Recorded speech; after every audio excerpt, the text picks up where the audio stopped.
About 10 days after 9/11, I went through the Pentagon and I saw Secretary Rumsfeld and Deputy Secretary Wolfowitz. I went downstairs just to say hello to some of the people on the Joint Staff who used to work for me, and one of the generals called me in. He said, "Sir, you got to come in. You got to come in and talk to me a second." I said, "Well, you're too busy." He said, "No."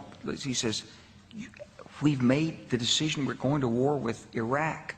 This was on or about the 20th of September. I said, "We're going to war with Iraq. Why?"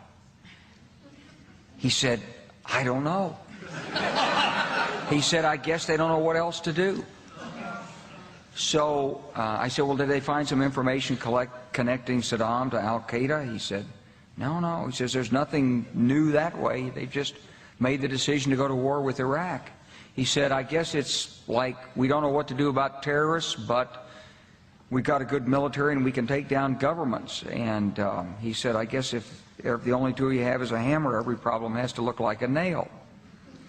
So I came back to see him a few weeks later, and by that time we were bombing in Afghanistan. I said, "Are we still going to war with Iraq?" And he said, "Oh, it's worse than that."